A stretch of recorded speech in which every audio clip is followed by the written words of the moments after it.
Hello everyone, welcome to CSAP IS Academy. Today we are going to analyze the important newspaper articles from the important newspapers of our examination point of view.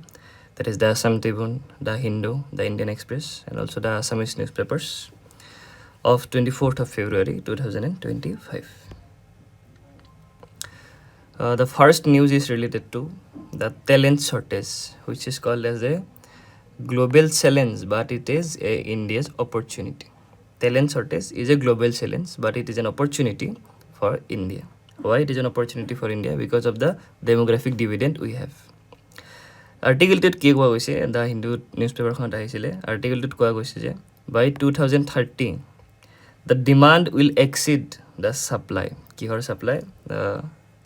Labors, global labor supply কি হ'ব? Demand will exceed. Demand for skilled labor will exceed the supply. Okay, by 2030. At present, যদি আমি in Indian context চাওঁ, Indian context কি? We have a young demographic dividend. Too young, that is our average age is around 28 years of age.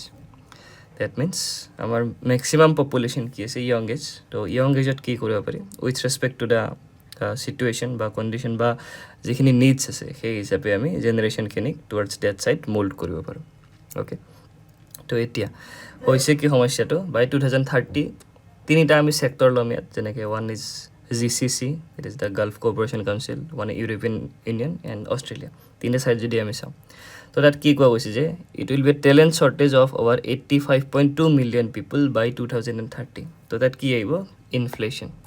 আমি জানো যে economic concept যদিহে supply ডিমাণ্ডতকৈ কম হয় কি হৈ যায়? ইনফ্লেশ্যন. তো ইনফ্লেশ্যন ক'ত আহিব?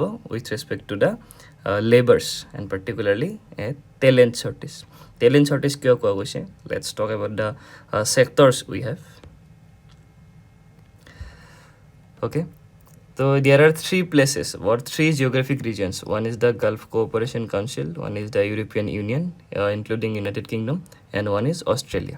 Okay, so Gulf Cooperation Council, we know that UAE, Qatar, সবৰ লগত ties আছে আমাৰ, ৰিলেশ্যনছ আছে ভাল, এক্সেপ্ট বাহৰেইনৰ লগত একো ডাইৰেক্ট ৰিলেশ্যন ইণ্ডিয়াৰ এতিয়ালৈকে হোৱা নাই. তো এই তিনিটা ছেকশ্যনৰ যদি কথা পাতোঁ আমি, first of all Gulf Cooperation Council and Australia. এই দুটা ছেকশ্যনত কেনেকুৱা লেবাৰ্ছ লাগে? They need labours for their manufacturing sector. That is they don't bother about whether the labour is skilled or unskilled. Okay, they need it for their manufacturing sector. তো manufacturing ছেক্টৰত কি হয়? Unskilled লেবাৰৰ absorption rate অলপমান বেছি rather than the skilled labours. But European Union or the Europe, য'ত industrial revolution বহুত আগতে আহি গৈছে, তো they have pushed their self towards the service sector like India. আমি ইণ্ডিয়ান কণ্টেক্সটতো যদি কওঁ ছাৰ্ভিচ ছেক্টৰে পিনে অলৰেডি ইউৰোপিয়ান ইউনিয়নখনে বা ইউৰোপ গোটেই মহাদেশখনে গুচি গৈছে. তো ইউৰোপত কি লাগে? স্কিল্ড লেবাৰ্ছ. যেনেকৈ ইণ্ডিয়ান কণ্টেক্সটটো আমি যদি চাওঁ আফটাৰ 1991 ইণ্ডিয়াত কি হৈছে? স্কিল লেবাৰৰ ৰিকুৱাৰমেণ্ট বাঢ়িছে. কিহৰ কাৰণে স্কিল লেবাৰৰ ৰিকুৱাৰমেণ্ট বাঢ়িছে? Because of the service sector. আমি কি বাইপাছ কৰিলোঁ? আমি বাইপাছ কৰিছোঁ মেনুফেকচাৰিং ছেক্টৰ. তো manufacturing sector can absorb unskill labours but the service sector cannot absorb unskill লেবাৰ্ছ.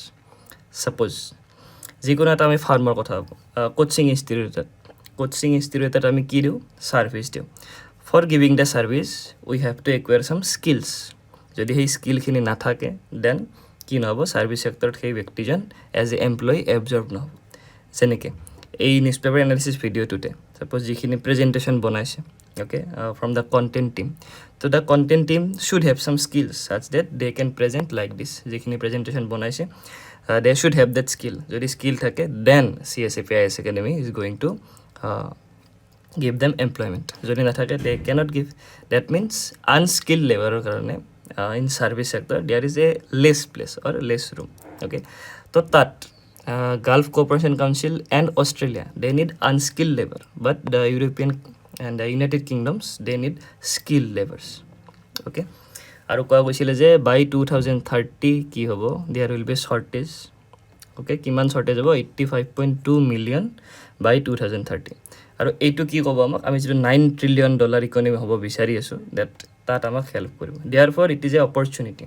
কিয় opportunity for us? Because we have that workforce, but it is challenge for the world because বাকী এৰিয়াবিলাকত ৱৰ্ল্ডৰ সেই structure to demographic dividend structure to 9 যেনেকৈ যদি particularly আমি জাপানৰ কথা পাতো জাপানত কি নাই জাপানৰ demographic dividend is old demographic dividend therefore জাপানে কি কৰিছে their quantitative easing method all economic system to push towards the India okay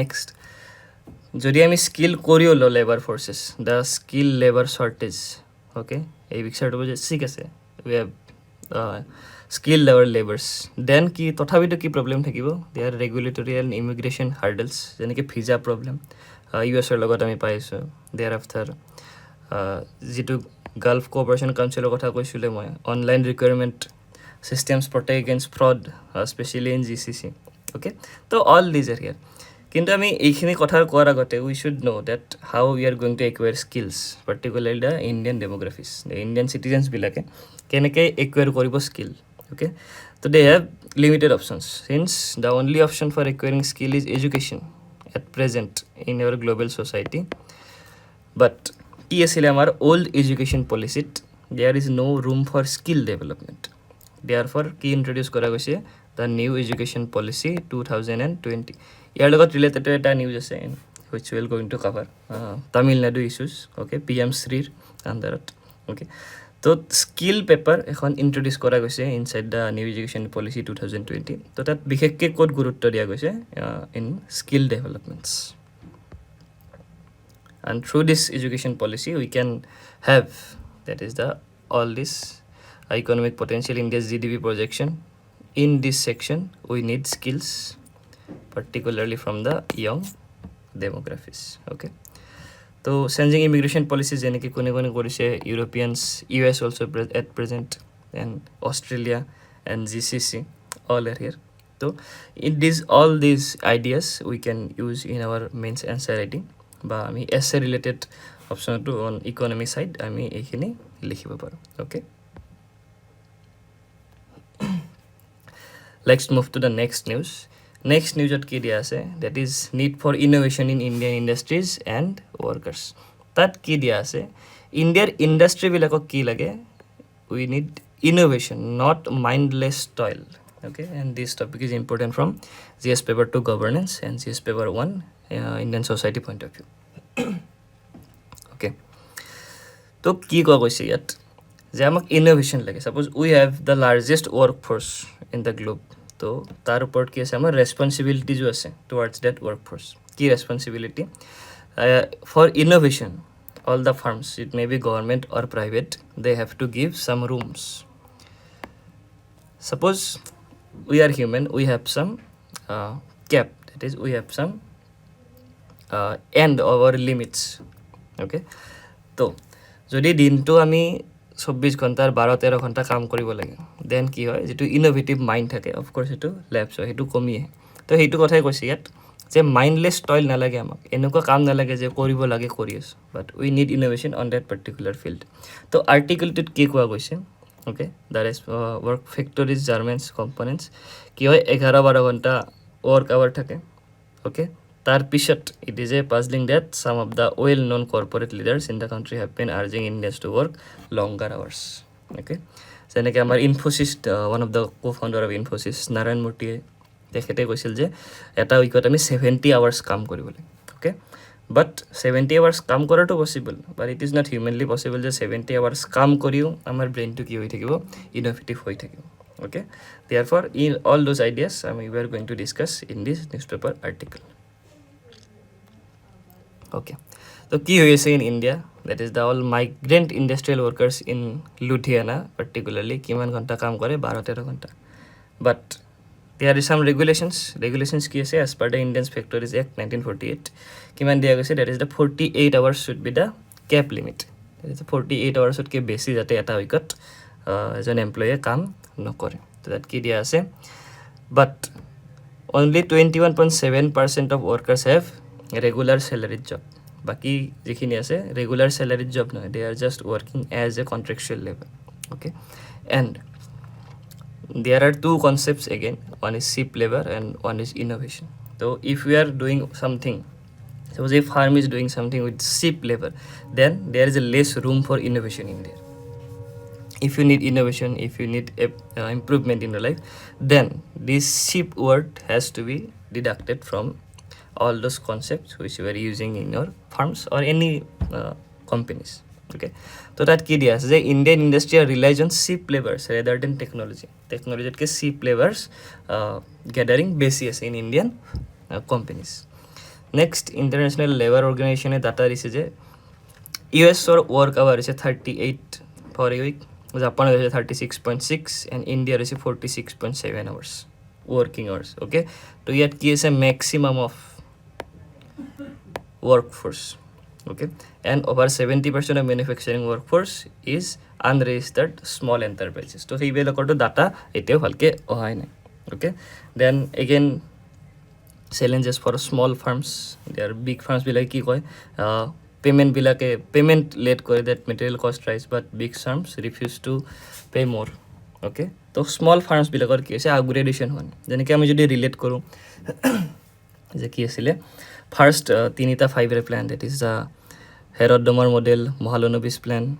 Okay, so hey plan bilakot ki asile, hey plan bilak asile for big industries, not for MSMEs. So etiar government e kyo agor government ok mane dokh di ase, dokhto ei karone di ase karon jekhini time MSME er upor gurutto dibo lagisile gurutto kod dia gol heavy industries. Yes, the view was of that time government যে ডাঙৰ industries আহিব, তো ডাঙৰ ইণ্ডাষ্ট্ৰিত কি creation হ'ব, job creation হ'ব. Yes, job creation হৈছে Reliance almost have 10 lakhs of employee, but সমস্যাটো হৈছে ৰিলায়েন্স কেৱল এটাই আছে ইণ্ডিয়াত. যদি 100টা ৰিলায়েন্স থাকিলে দেন দিছ ইজ গ্ৰ'থ. তো যেতিয়া ডাঙৰ ইণ্ডাষ্ট্ৰিজ ওপৰত গুৰুত্ব দিয়া গ'ল তেতিয়া কি হ'ল যে সৰু যিবিলাক স্মল MSMEs আছে সেইবিলাকৰ ডেভেলপমেণ্ট নহ'ল, আৰু তেতিয়া ৱেল্থ কনচেনট্ৰেশ্যনো এটা পাৰ্টিকুলাৰ ছেকশ্যনতে আছিলে. Okay, therefore সেইটো সেকশনৰ কি হ'ল গ্ৰোথ ভালকে হ'ল, বাকি সেকশনৰ গ্ৰোথ ভালকে নহ'ল. Okay, next one is the garment industry and stagnation. তাত কি হৈছে garment industry stagnation হৈছে. What is stagnation? It is an economic concept which come from stagflation.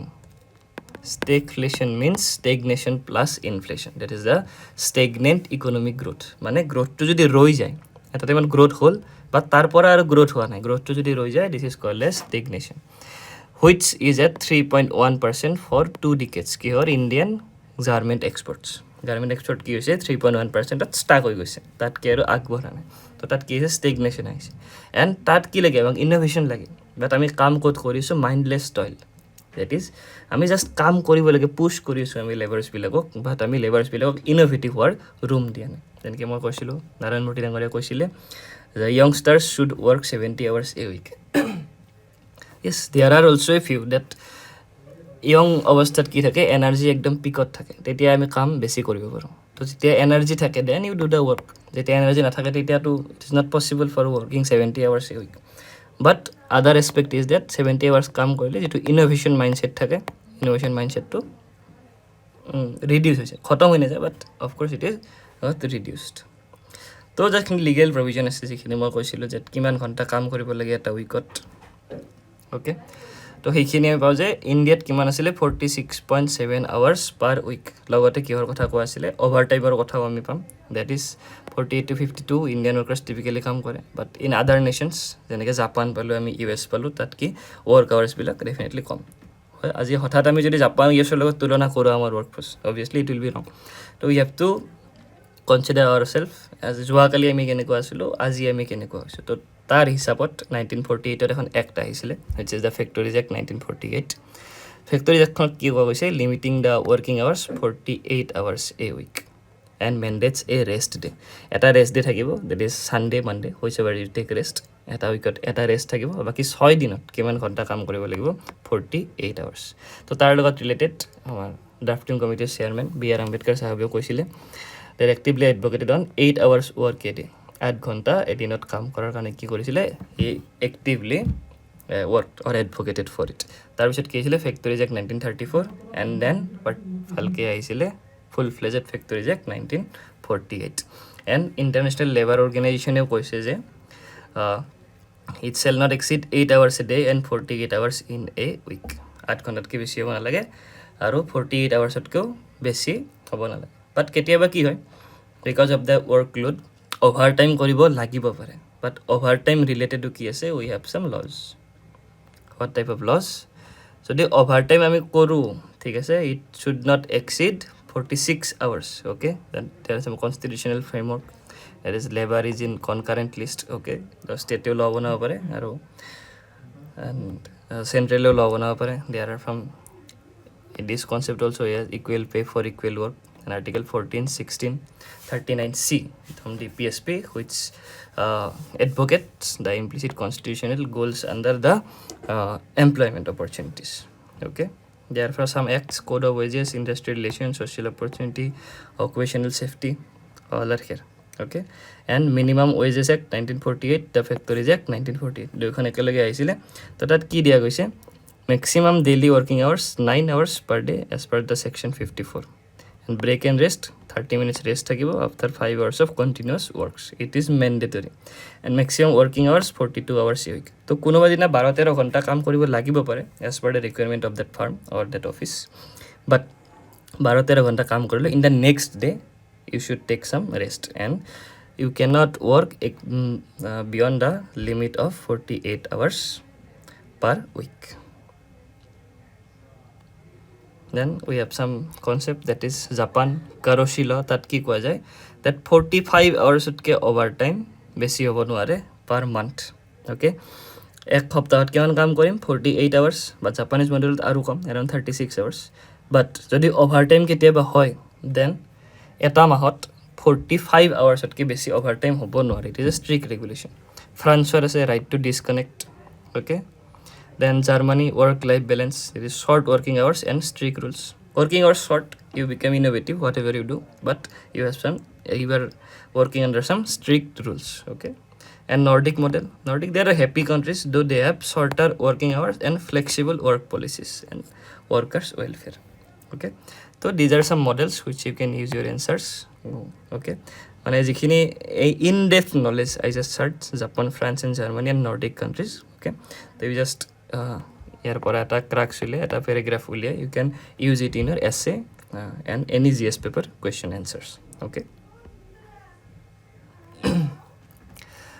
so let's move to the next news is the thermogarrison what is thermogarrison it is a joint military exercise of Indian Army and Japanese Army okay and which is important from GS paper to Indian international relations point of view তো কি হোৱা গৈছে যে while undertaking joint urban welfare and counter terrorism operations under UN তাৰ পিছত কি হৈছে that thermogarrison 6th edition start হৈছে ক'ত start হৈছে it is in the East Fuji maneuver training area of Japan কেতিয়াৰ পৰা February 24 to March 9 so what is thermogarrison and we have some relations with Japan historic relations are also there so thermogarrison is to enhance interoperability between the Indian Army and Japan ground self-defense forces okay then Indian Army and Japan ground self-defense forces so it ahibo pare exam je statement based question kar major hoisil thermogarrison okay so ki hor upor gurutto je dia jabo yat physical fitness joint planning joint tactical drills and combat skills and interoperability okay and there are some strategic importance also okay that was the basic news but we have to see the relations between Japan and India since it is important from the international relations point of view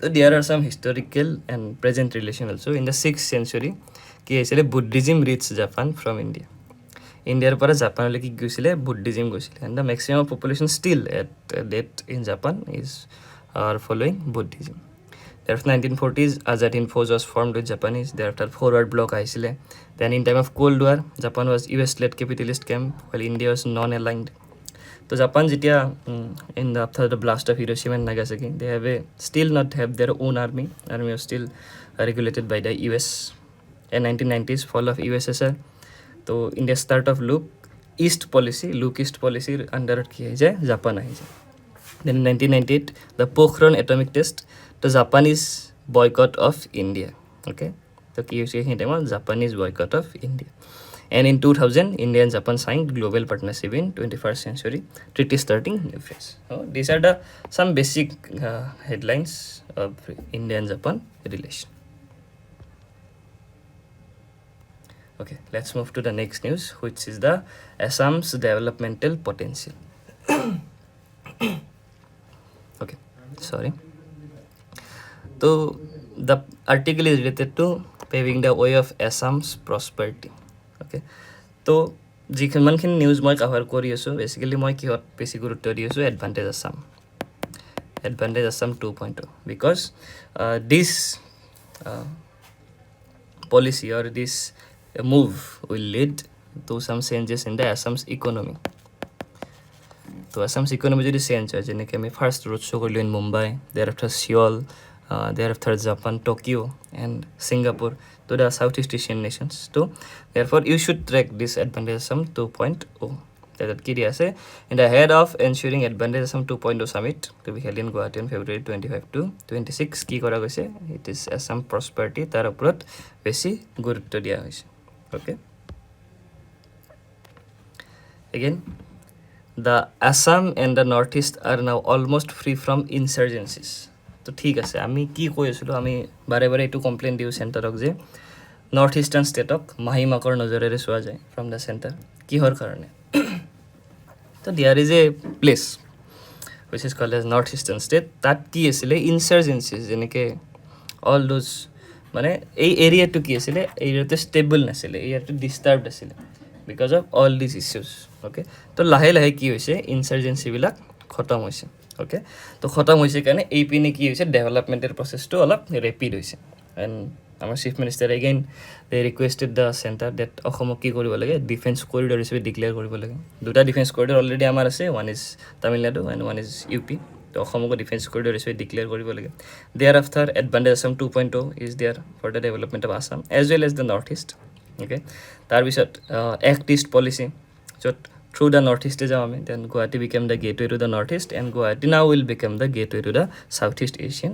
nations তাৰ লগতে all the issues are that যেনেকৈ regional cooperation skill development job realignment তো job skills and job যিটো মই first নিউজত cover কৰিলোঁ already which is are the two sides of a same coin okay there are some various sector is harnessing Assam's energy potential Digboi was the first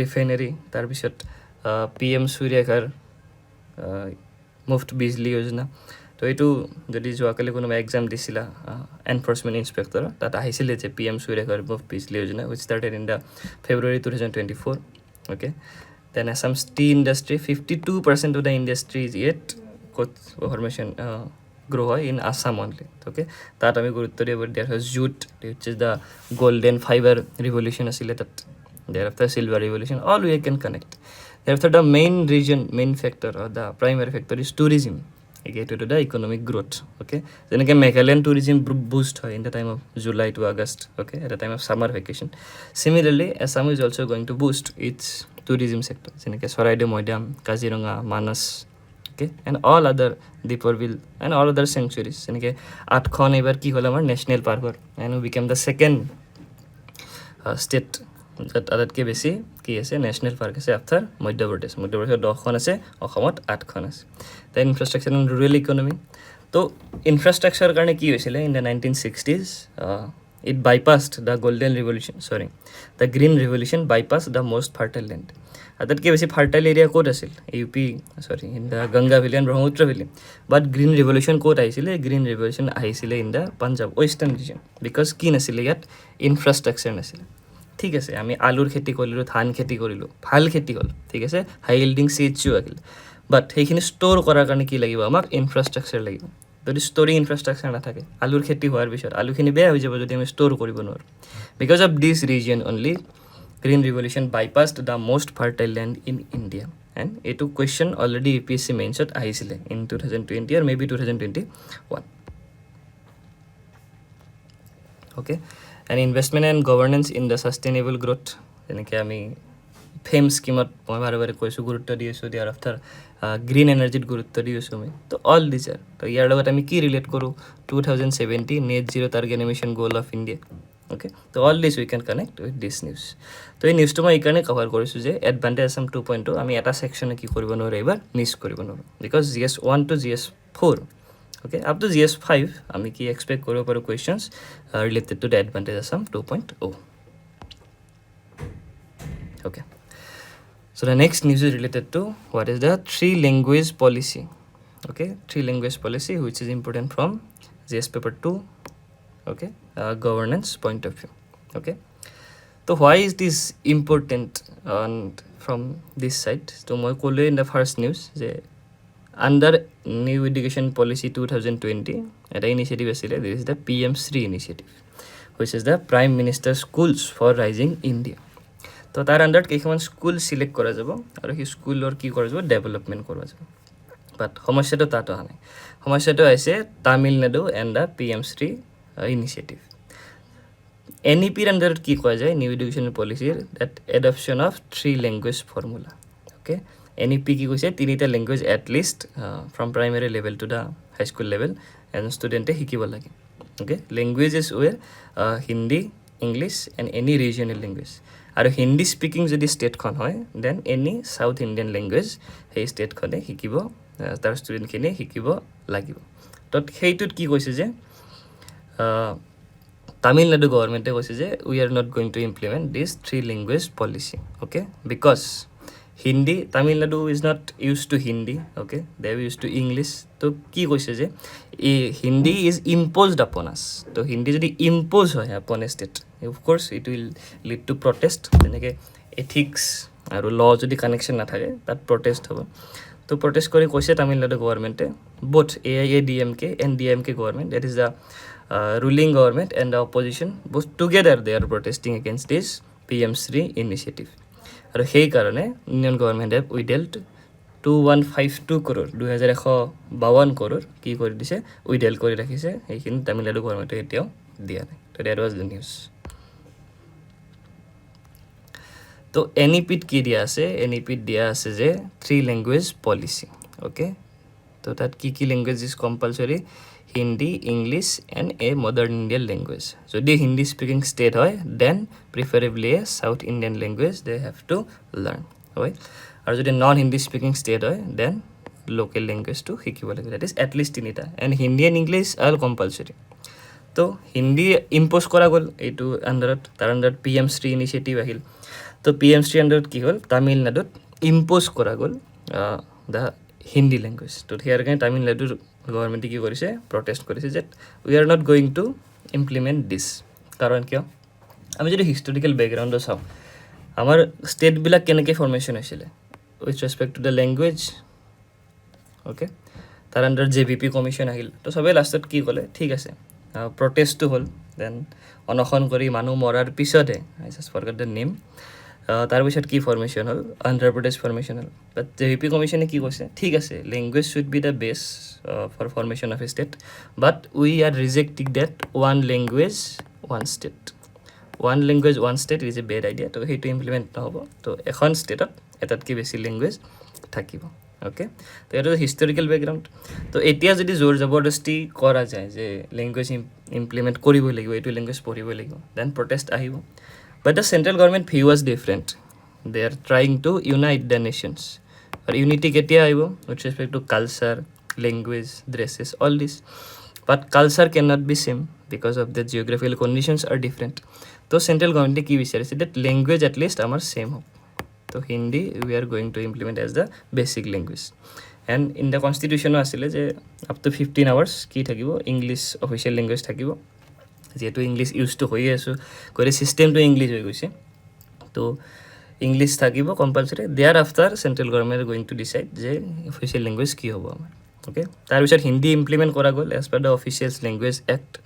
কিন্তু তাত কি হৈছে, তাৰপিছতো প্ৰটেষ্ট আহিছে। এণ্ড প্ৰটেষ্টত কি ৰখা গৈছে, Hindi and English both together কি কৰা গৈছে as the official language of India. Okay,